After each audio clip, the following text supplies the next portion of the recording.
Hi, this is Red Shirt, and today I want to talk about legal protests versus civil disobedience.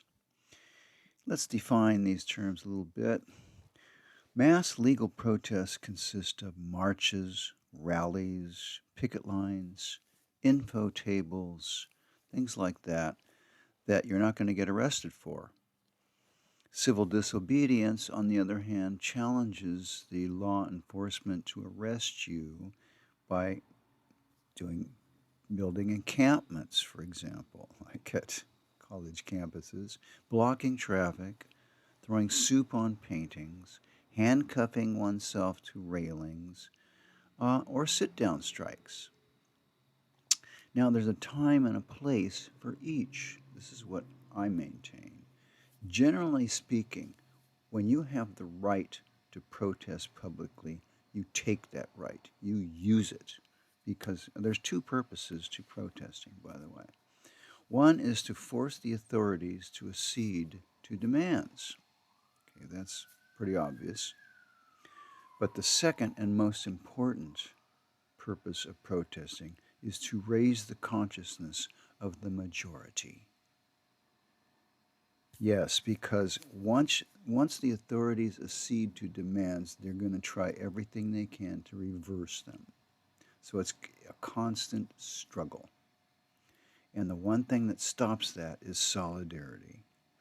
Solidarity wins fights, and legality usually wins solidarity if we have the right to protest, you see. Now, civil disobedience, here's some problems with civil disobedience. First of all, it pisses people off. They're People like laws because we like order, we like safety, and when when they're getting late to work because somebody is blocking the freeway, this doesn't build any solidarity and it doesn't raise any consciousness. Another problem is that civil disobedience invites injury and jail time. Now, what good are you going to do sitting in jail? You can't do anything in jail. So it's better to stay out of jail if you can, right?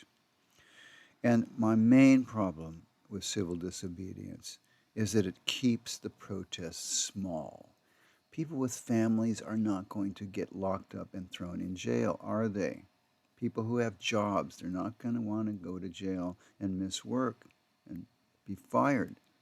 So it alienates the working class, and it alienates the majority of people. So it keeps it small, and that's what these elitists like. They generally like the limelight. They want to be the heroes. They want to be the superheroes. And I have a real problem with superhero movies because it's promoting this whole idea that the billionaires, the tiny, tiny, less than 1% of super wealthy, are the ones who are running the world. No, they do run the world, but they're the only ones who are capable of running the world because they're so smart and they have superpowers, and the rest of us are a bunch of dumb sheep who just should just do what we're told and just go along with the program and let the really smart ones run the world, the superheroes. Well, of course, they're not smart. They're not there because they're smart. They're there because they're greedy. They're greedier than everyone else. They're not smart. They're actually stupid because they're ruining the world and they're ruining their own lives just like a cancer. So, to sum up, when rights are restricted, we have no choice. But when we have our rights, we must use them.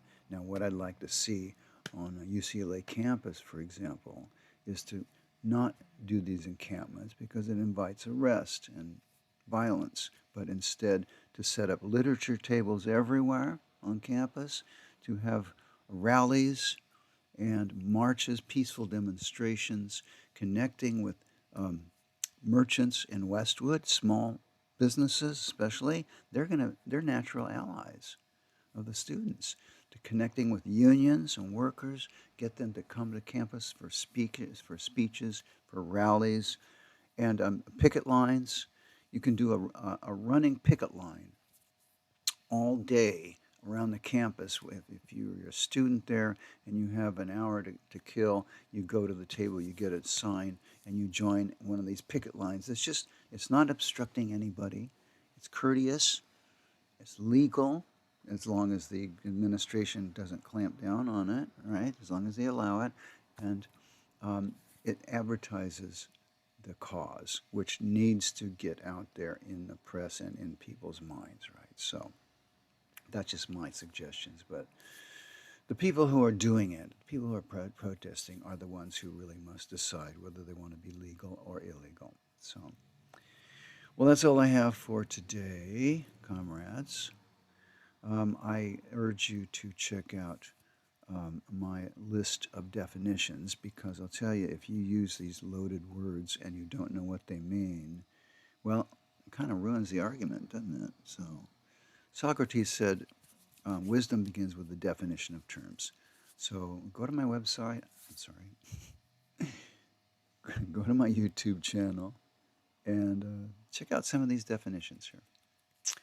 That's all for today. Adelante, compañeros. Hasta la victoria siempre.